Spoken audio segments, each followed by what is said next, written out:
तब्बल 30 तासांनंतर एक्सप्रेसवेनं मोकळा श्वास घेतलाय। बाधित टँकर शेवटी एक्सप्रेसवेवरून हटवण्यात यश आलेलं आहे। सर्वच यंत्रणांच्या संयुक्त प्रयत्नांना अखेर यश आलंय। तरीही वाहतूक कोंडी सुटण्यास अजून 3 ते 4 तास लागण्याची शक्यता वर्तवली जाते। सूत्रांनी जय महाराष्ट्राला या संदर्भातली माहिती दिली आहे। त्यामुळे मुंबई पुणे एक्सप्रेसवेवर 3 तारखेला संध्याकाळी 5 वाजेच्या सुमारास अडोशी बोगद्याजवळ गॅस टँकर पलटी झाला होता। टँकरमध्ये अतिशय ज्वलनशील गॅस असल्यानं मुंबई लेन बंद ठेवण्यात आली। अतिशय शर्थीचे प्रयत्न करून तब्बल 30 तासांनंतर हा टँकर सरळ करण्यात आला।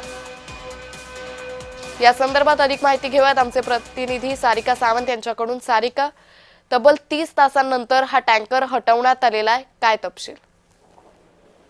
अंकिता, परवा 3 तारखेला जो संध्याकाळी 5 वाजता अपघात झाला होता, त्या अपघातात आयडीसी बोगद्याजवळ गॅस टँकर पलटी झाला होता।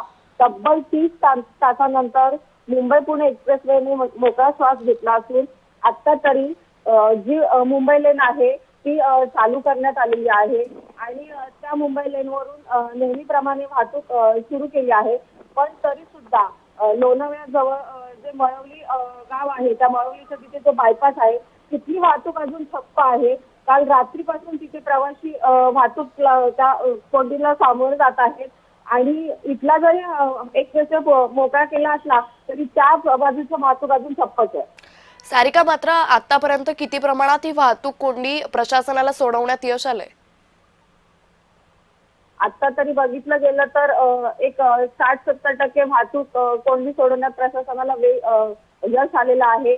जी मळवणी पर्यंत ती वाहतूक आहे ती अजून ठप्प असल्यामुळे एक्सप्रेसवेवरही ट्रॅफिक आहे, पण जी वाहतूक अति प्रमाणात चालू होती किंवा वाहतूक कोंडी झाली होती किंवा संत गतीने होती, आता ही तेवढी नाहीये। आता ती व्यवस्थित नेहमीप्रमाणे वाहतूक सुरू केलेली आहे। सारिका, या सगळ्या प्रकरणाची दखल आता मुख्यमंत्र्यांनी घेतल्याचं पाहायला मिळतंय।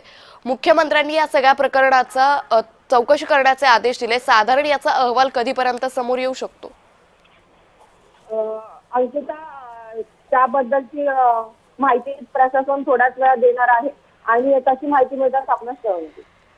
निश्चित सारिका, धन्यवाद आपण दिलेल्या सविस्तर माहितीसाठी। त्यामुळे एकंदरीतच तब्बल 30 तासांनंतर मुंबई पुणे एक्सप्रेसवेवरची ही वाहतूक कोंडी सुटायला आता सुरुवात झालेली आहे। तर अजून 3 ते 4 तास ही वाहतूक कोंडी पूर्णतः सोडवली जाईल। सर्वच यंत्रणांच्या संयुक्त प्रयत्नांना अखेर यश आलंय।